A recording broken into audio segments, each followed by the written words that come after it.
비행이론 제12강 양력입니다. 여러분들이 지금 비행이론에서 12강은 지금 처음인데 양력 하니까 이거 아는데 그런 생각이 날 겁니다. 당연하죠. 왜냐하면은 이미 우리가 다른 과목에서 양력이라는 것이 수도 없이 나왔습니다. 뭐 항공 기상에서도 나왔고 항공교통 및 항법에서 나왔고 그렇기 때문에 처음 들었지만은 뭐 두 번, 세 번 이거 다 알고 있는 것 앞으로 계속 거의 10개 중에 9개 정도는 이미 다 들어본 내용들일 겁니다. 그래서 이 네 과목을 여러분들이 시험을 보지만은 서로 전부 연결이 돼서 전체적으로 보면은 하나처럼 같이 연결되어 있습니다.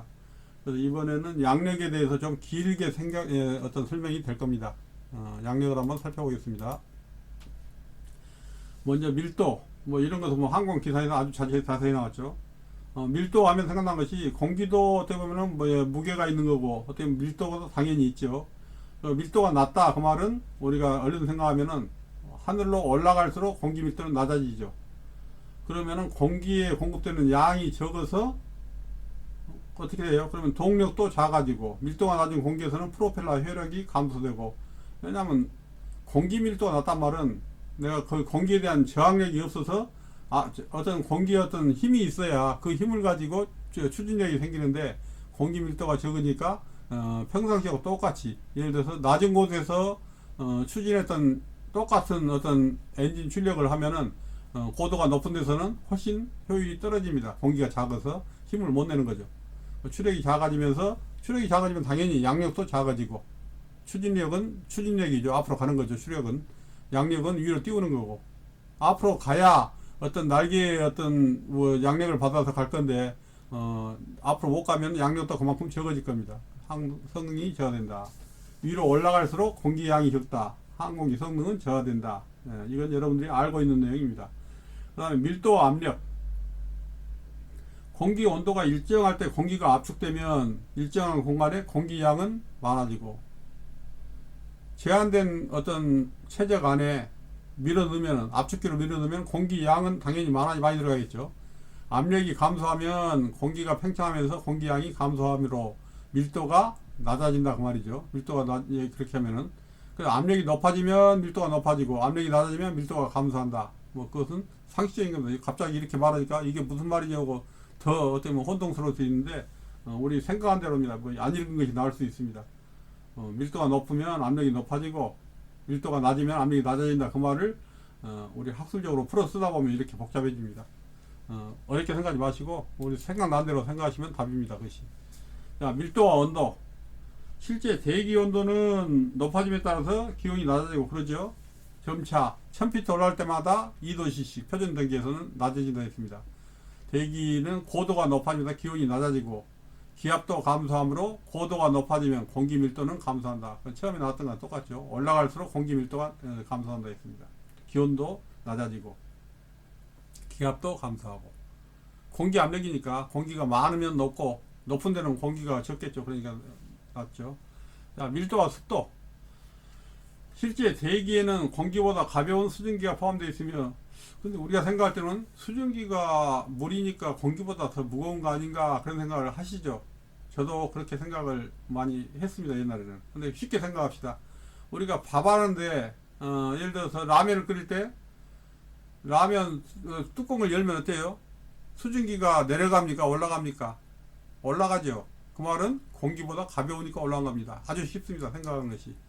우리가 생각할 때는 수증기도 물인데 왜 공기보다 무거운 거 아닌가 그렇게 혼동하지 마시고, 라면 끓일 때 라면 냄비 뚜껑을 열면은 수증기가 올라가더라.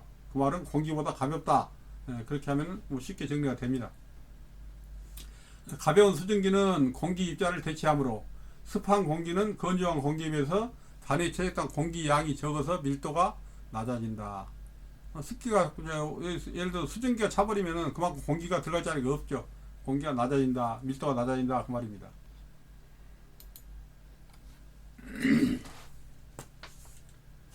되게 이제 어떤 공기에 포함된 수증기 양을 백분율로 해가지고 상대 습도라고 그러죠. 그래가지고 완전하게 건조한 공기 상태, 습기가 하나도 없으면 우리가 습도 0%, 그 다음에 수증기가 더 이상 포함할 수 없다.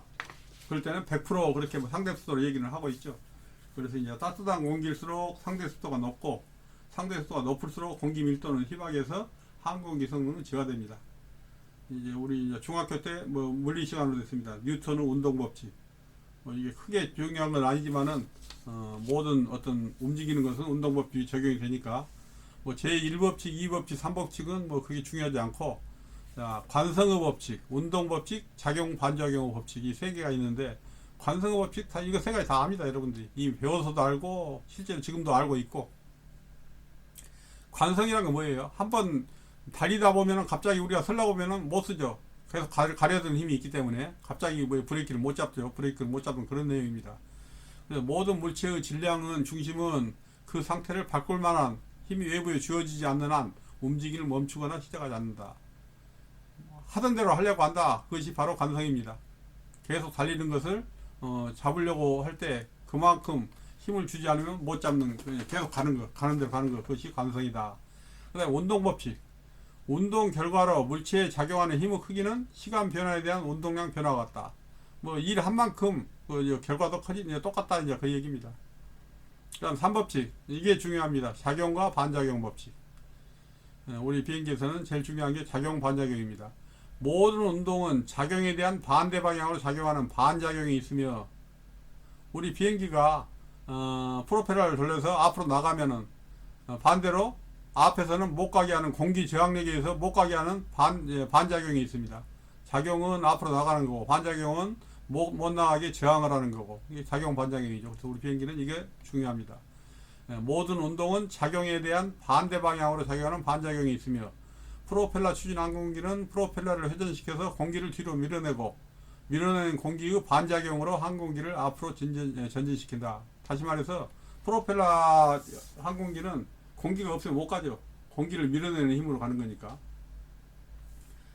자, 여기에서 이제 우리가 뉴턴 운동 법칙을 배웠습니다. 그 다음에는 양력과 항력의 비입니다. 항공기 양력과 항력의 비율은 항공기 날개에서 발생되는 양력, 위로 뜨는 힘, 항력, 저항하는 힘, 비율을 의미하며 양항비, 보통 이제 양력, 항력 비율을 양항비라고 합니다. 양항비는 항공기의 에어포일 효율성을 의미하므로 에어포일이라는 걸 많이 했었는데 잊어버렸죠 지금.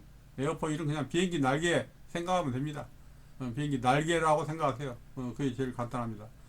날개 형상의 에어포일인데 에어포일의 효율성을 의미하므로 큰 양항비를 갖는 항공기는 낮은 양항비를 가진 항공기보다 효율적이다. 양항비가 크면 좋다 그 말입니다. 결론은. 자, 항공기에 작용하는 힘입니다. 비행 중인 항공기에는 추력, 추진력, 앞으로 가는 힘과 항력, 못 가게 하는 힘, 뭐 공기 압력이라 할지 뭐 그런 게 있겠죠. 양력, 위로 뜨게 하는 힘, 그 다음에 하중, 밑으로 비행기는 무게도 있고 자체 무게도 있고 사람도 세워 있고 짐도 세우고 그러니까 그런 하중이 생긴다. 그래서 항공기는 4개가 힘이 있습니다. 앞으로 가는 추진력, 못 가게 당기는 항력, 위로 뜨게 하는 양력, 위로 못 뜨게 밑으로 내리는 하중, 이 4개의 힘이 항공기에 작용한다 생각하시면 되겠습니다. 그 중에서 다시 한번 조금 설명을 더하면은 추력이라는 것은 추진력은 뭐냐? 이것은 어떻게 보면 안 들은 게 더 편하죠. 알고 있는데 이렇게 꼭 이렇게 문자로 풀었으면 더 헷갈립니다. 그래도 한번 읽어보겠습니다. 아는 대로 하세요. 엔진에서 발생하는 항공기를 앞으로 전진시키는 힘이 추력이다. 트러스트. 항력과 반대 방향으로 작용하고 일반적으로 항공기 세로축과 평행하다. 세로축이라는 게 뭐냐면 그냥 앞에서 뒤로. 항공기 앞에서 뒤로. 그 다음에 뭐 세로축이니까 더 어렵죠. 항공기 그냥 우리가 생각한 대로 앞으로 나가는 힘이 추력이다 생각하시면 됩니다. 항력, 드래그. 그래서 이제 보통 영어로 쓴 데 보면은 그냥 추력을 그냥 T만 쓰고 항력은 D 쓰고 이렇게 쓰기도 합니다. 여기서 양력은 리프트 위로 올린다고 L, 하중은 W, 웨이트, 무게해서 이렇게 하는데 뭐 우리는 한글만 해도 충분할 것 같습니다. 항력은 뭐냐? 날개와 동체 등 덜축된 부분이 공기 흐름에 저항력을 발생시켜서 항공기 진행을 방해하는 힘이며 일반적으로 추력의 반대 방향으로 상대품과 평행하게 작용한다. 뭐 너무 어렵죠. 아무튼 이 추력을 줄이는 힘이다. 못 가게 한다. 앞으로 나가려고 하는데 못 가게 하는 힘이다. 뭐가 못 가게 해요? 항공기 어떤 모양이 바람에 막혀서 못 가게 하니까 항공기 예를 들어서 유선형이면은 그 좀 공기 저항을 적게 받고 유선형이 아니고 뭐 사각형이나 되면은 굉장히 많이 받겠죠. 그런 것이 학력이다 이겁니다. 우리가 아는 대로 여러분 머릿속에 생각난 대로 것이 답이니까 이 문자는 너무 개의치 마십시오. 그 다음에 양력, 무게와 반대 방향으로 작용하는 힘으로서 양력은 상대편 방향인 항공기의 비행 경로에 대하여 수직으로 작용하고 양력의 중심 위치는 받은 가 크기에 따라서 변한다. 그러니까 너무 어렵습니다. 양력이란 그냥 뜨는 힘입니다. 항공기가 뜨는 힘인데 그러면 당연히 뜨는 힘은 어떻게 돼요? 어떤 상대풍의 방향, 앞에서 바람이 불면 그 바람 방향에 대해서는 수직이다. 그러죠. 바람은 앞에서 불고 양력은 위로 가니까, 바람은 앞에서 불고 이건 위로 가니까 당연히 수직으로 작용하죠. 양력의 중심 위치는 어디냐? 받은 가 크기에 따라서 비행기 날개를 위로 올리면은, 우리 조종관을 위로 올리면은 그것이 예를 들어서 뭐 앞으로 가거나 뒤로 가거나 양력의 중심 위치가 바뀐다 이겁니다. 이렇게 어떤 우리 조종관을 올려가지고 거기에 따라서 양력의 중심 위치가 다시 말해서 받은각에 따라서, 받은각이란 건 뭐예요? 날개가 앞으로 순항할 때는, 반드시 갈 때는 이렇게 정상적으로 평평하지만은 위로 상승할 때는 이렇게 위로 올리죠. 그러면 그 올라간 각도하고 수평면하고 이제 바람과 각도하고 사이가 받은각이 되죠. 받은각. 그러니까 받은각에 따라서 위로 올리면은 양력의 중심 위치가 바뀐다 이겁니다. 내리고 위로에 따라서. 하중은 뭐냐? 무게다입니다. 무게. 항공기 자체 무게나 승무원 무게, 연료, 화물, 뭐 아무나 어찌됐든 항공기 전체에 들어있는 건 전부 다 하중입니다. 그래서 이것은 아래로 끌어당기는 힘이고, 이것은 양력과 반대로 작용하고, 항공기 무게 중심에서 지구 중심을 향해서 한다. 뭐 너무 어렵게 설명되는데 여러분 머리에서 생각나는 거 얼른 봐가지고, 추력, 앞으로 나가는 힘, 항력, 못 가게 하는 힘. 못 가게 하는 힘은 왜 생기냐? 어떤 항공기 모양이 울퉁불퉁하거나 날씬하지 않으면은 더 저항을 많이 받을 것이다. 그 정도만 알면 되고, 양력은 위로 뜨게 하는 힘이고, 하중은 못 뜨게 하는 무게다. 4개의 힘 배웠습니다. 그 다음에 양력과 중력, 뭐 이것도 다 여러분 여기 있는 거 다 아는 건데, 아무튼 글자는 글자일 뿐이니까 생각한 대로 하면서 그냥 보세요. 너무 어렵게 생각하지 마시고. 양력은 상대풍이라는 것은 앞에서 불어오는 바람입니다. 바람과 수직 방향으로 작용한다고는 앞에 했습니다. 그래서 바람은 앞에서 불고 양력은 위로 뜨니까 수직이죠. 직각이죠. 꺾어이죠. 바람은 앞에서 부는데 항공기는 위로 뜨니까. 자, 여기서 수직이다. 양력이 항공기의 중량과 균형을 이루고 있을 때 항공기는 수평 비행을 하고, 중량하고 양력이 균형을 이룬다 그 말은 일정하게 가고 있다 그 말입니다. 뭐 올라가지도 않고 내려가지도 않고 그냥 정상적으로 가고 있다. 수평 비행한다. 그럴 때는 균형을 이루고 있다. 양력이 항공기의 중량보다 작으면 양력이 뜨리는 힘이 무게보다 적다. 무게를 못 버틴다 그 말 어떻게 해요? 당연히 항공기는 내려가겠죠. 하강. 양력이 항공기 중량보다 크면은 무게를 충분히 이기고도 힘이 남으면은 뒤로 올라갈 것이다. 대신 이제 예를 들어서 어떤 날개에 어떤 받은각을 안 줘버리면은 속도만 빨라지겠죠. 그렇지만 날개 받은각이 있다고 생각할 때 상승한다 그럽니다. 자, 추력과 항력. 이것은 추력이나 항력이나 항상 어떤 작용 반작용 때문에 같이 증가를 한 겁니다. 빨리 가려고 하면 그만큼 빨리 못 가게 그 저항을 많이 받죠. 여러분들이 천천히, 예를 들어서 자동차 여름에 창문을 열고 갈 때 천천히 갈 때는 바람이 그냥 산들산들 불지만은 속도를 굉장히 높이면은 바람이 굉장히 세게 불죠. 그만큼 추력이 세지면은 항력도 세진다 생각하면 되겠습니다. 항공기가 가속이나 감속을 하지 않고 일정한 비행 속도에서는 추력, 항력 크기가 같으며, 일정하게 속도할 때는 추력, 항력, 추진력하고 못 가게 하는 힘하고 같으니까 일정한 속도로 합니다.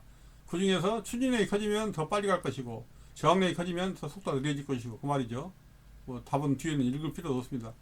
프로펠러 추력이 증가하면 항공기 속도가 증가하면서 항력도 증가한다. 같이 증가한다 했죠. 이것은 어떻게 생각하면 된다 했어요? 자동차 운전할 때 천천히 갈 때는 바람이 적게 부는데 속력을 내 가지고 빨리 가면은 바람이 세게 분다. 그러면 항력이, 저항력이 그만큼 커진다 그 말이에요. 똑같이 커집니다. 자, 다음에는 날개 면적입니다. 주 날개에 작용하는 양력과 항력의 크기는 주 날개의 면적과 비례하며, 양력과 항력의 크기는 날개 면적하고, 날개가 넓으면은 그만큼 양력도 커지고 항력도 커지고, 작으면은 그만큼 작아지고 그러는데, 플랩을 사용하여 날개 면적을 변하게 할 수 있다. 이 플랩이 뭐예요? 혹시 생각나나요? 주 날개 뒤쪽에서 조그만 날개가 또 있었죠. 그게 플랩이죠. 우리가 이륙할 때나 착륙할 때 속도가 낮은 상태에서 올라가거나 내려가기 위해서 쉽게 말해서 어떤 스톨 실속을 하지 않기 위해서 날개 면적을 넓혀주는 것이 플랩입니다. 플랩을 펴주면은 면적이 넓어지고 날개가 커지죠. 보조 날개가 하나 더 커지니까. 자, 그 다음에 공기 밀도. 뭐 계속 나오네요. 다 아는 건데. 양력과 항력은 공기 밀도 영향을 크게 받는다. 당연히 공기 밀도가 빽빽한 데서는 양력이고 항력이고 커지겠죠. 더운 공기는 찬 공기보다 밀도가 낮고, 더운 공기, 따뜻한 공기 위로 올라가죠. 밀도가 낮죠. 습한 공기는 건조한 공기보다 밀도가 낮으므로, 습한 공기라는 것은 말 그대로 수증기니까, 수증기가 있는 공기는 밀도가 낮으니까 위로 올라간다고 말입니다. 양력을 발생시키기 위해서는 건조하고 시원한 날씨보다 덥고 습한 날씨에서 더 큰 속도가 필요하다. 건조하고 시원한 날씨는 공기 밀도가 저하니까 양력이 제대로 나는데, 덥고 습한 날씨는 공기 밀도가 작죠. 습기는 수증기는 위로 올라간다 했죠. 그만 공기가 적고, 더운 날씨는 또 밀도가 그만큼 불어나가지고 밀도가 약하고, 그러니까 이럴 때는 속력을 더 내줘야 한다 이겁니다. 공기가 적을 때는 힘을 못 받는다 그 말이죠. 그 다음에 받음각, 조금 전에 받음각 나왔는데, 상대풍과, 상대풍이니까 어려운데 앞에서 오는 바람과 시위선, 날개의 어떤 선을 시위선이라고 그러죠. 시위선이 이루는 각이 받음각이다. 우리가 보통 조정관을 당기면은 위로 올라가 당기면은 날개가 위로 향하겠죠. 그러면은 시위선이 위로 올라간다 생각하면 되겠습니다. 그래서 상대풍, 바람이 부는 방향과 날개의 어떤 방향, 각이 이루는 각이 받음각이다. 자, 수평 비행 시에 시위선과 수평선이 이루는 각이 아니라 시위선과 불어오는 바람의 방향이 이루는 각이다. 자, 수평 비행 시 시위각이라는 게 뭐냐?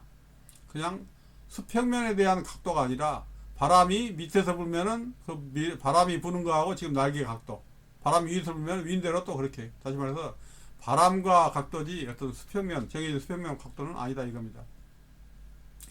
동일한 비행기에서라도 돌풍과 같이 바람의 방향이 날개 하부에서 불어올 경우에는 받음각이 커진다. 그렇죠. 바람 방향으로니까 바람이 앞에서 불 때는 받음각이 이렇게 돼 있는데, 날개가 이렇게 돼 있고 바람이 앞에 불면 이렇게 해서 받음각인데, 예를 들어서 날개가, 비행기가 이렇게 가고 있는데 돌풍이 아래에서 이렇게 온다 하면은 상당히 받음각이 커지죠. 그 얘기입니다. 벌써 문제 풀이네요. 그럼 여기에서 일반적으로 뭐 어떤 추력, 항력, 받음각, 자, 등 가속도 비행에서 같은 가속도와 같은, 뭐 여기서 DSE가 좀 틀리니까 뭐 이상하게 붙어야 맞습니다. 가속도, 등 가속도, 같은 가속도 비행에서 양력에 관해 맞는 것은, 뭐 틀린 건 볼 필요 없어요. 머리 아프니까. 고도를 유지하는 양력을 발생시키기 위하여 각각의 받음각에 적합한 지시 속도가 있다. 무작정 어떤 받음각을 올린다 해서 위로 올라간 건 아닙니다.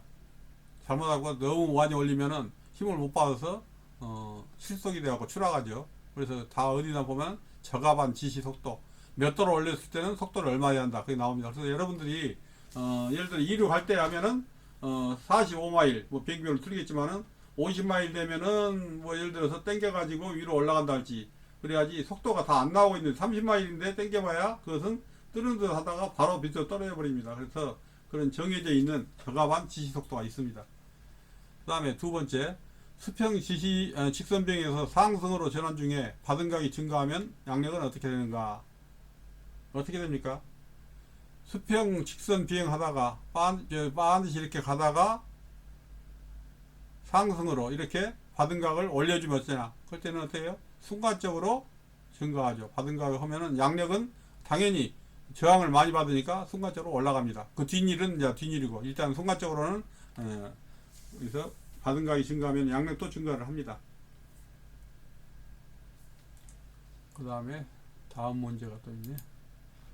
속도 증가에 따라서 양력이 증가하는 원인이 뭐냐? 속도 증가에 따라서 양력이 증가한다. 그 말은 에어포일 하부의 상대풍의 증가는 하부에 더 많은 공기량을 발생시키기 때문이다. 그러니까 에어포일이 다시 말해 비행기 날개가 각도가 받아져 되어 있는데 거기에서 더 많은 양의 공기를 받는단 말은 각도를 밑에서 바람이 분다거나 아니면 에어포일을 위로 해가지고 올라간다거나 그렇게 해가지고 하면은 훨씬 더 힘을 많이 받으니까 어떤 양력이 증가한다 그 말입니다. 문자로 하니까 참 어렵죠. 그런데 이럴 때는 그냥 여러분이 머리에 생각해 보세요. 속도가 빨라지면은 양력이 왜 증가할까? 당연히 날개가 이렇게 반듯하면은 이렇게 평으로 하면은 뭐 이제 속도가 빠르거나 뭐 그 필요가 없을 것 같은데 양력이 증가하려면은 이렇게 받은각이 어느 정도 위로 올라왔을 때 속도가 빠르면은 당연히 앞에서 우리가 조금 전에 자동차 예를 한번 쓰죠. 손바닥을 우리 도로하고 평행하게 해가지고 하면은 어떻게 돼요? 평행하게 하면은 바람 저항이 거의 없죠. 손 날만 약간 이제 바람이 부는데 손바닥을 약간 위로 올리면은 손바닥으로 해서 굉장히 바람이 많이 받죠. 넓게 받죠. 다시 말해 그거 똑같습니다. 손바닥을 지면하고 평평하게 하면은 손 등만 손 이제 날만 약간 이제 바람 세기를 느끼는데 손을 약간 위로 올리면은 손바닥을 위로 조금 올리면은 바람을 많이 받죠. 그 말은 속도가 증가하면서 양력이 증가해진다 그 말입니다. 자, 속도가 감소하는 동안에 고도를 유지하기 위해 무엇이 변하는가? 감소하는 동안에 속도가 감소할 때 고도를 유지하려면 어떻게 합니까? 당연히 감소되면은 속도가 곧 감소하면 그만큼 어떻게 됩니까? 양력이 떨어지죠. 양력이 떨어지면은 그 양력이 떨어지기 것을 보상하기 위해서 우리가 받은 각을 증가시켜야 합니다. 그러죠? 속도가 떨어지면은 받은 각을 날개를 좀 올려줘야 거기서 양력을 받지 너무 올리면 안 되고 거기에서 그대로 놔두면은 점점점 더 밑으로 떨어질 겁니다. 그래서 이번 4번 답은 감소되는 양력을 보상하기 위하여 받은 각이 증가돼야 한다. 속도가 떨어지면 약간 천천히 너무 많이 올리면은 실속이 됩니다. 그러니까 그것을 잘 판단을 하셔야 합니다. 또 있네. 자, 항공기 날개 또는 에어포일에서 발생되는 양력과 항력의 비는 뭐라 했어요? 양력과 항력의 비는 양항비로 한다 했죠? 양항비. 그 다음에 대기 상태는 고도가 높아짐에 따라서 기온이 낮아지고 기압도 감소하므로 고도가 높아지면 공기 밀도는 당연히 고도 높아지면 공기 밀도는 감소하죠. 야, 뉴스는 운동 법칙이 아닌 것은 관성의 법칙. 하던 대로 하는 앞으로 가는 대로 가는 법칙. 운동 법칙. 이것은 운동 시간에 비례해서 많이 하면 그만 많이 한다. 작용 반작용. 가면 못 가게 하는 것. 비례 법칙이란 건 없죠. 4번이 답이 틀린 겁니다. 자, 여기까지입니다. 아무튼 여기에서도 여러분이 느끼셨겠지만은 문자로 보면 굉장히 어렵습니다. 그렇지만 여러분들이 이미 다 아는 거예요. 이 내용이 뭐 밀도가 됐든 압력이 됐든 온도, 습도 뭐 그런 거 다 아는 거니까 여러분이 머릿속에 있는 거 그걸로 판단하세요. 그러면 쉽습니다. 문자로 읽으니까 너무 어렵죠. 아무튼 여러분 지금 직관적으로 생각나는 거 그게 답이다 생각하시면 되겠습니다. 감사합니다.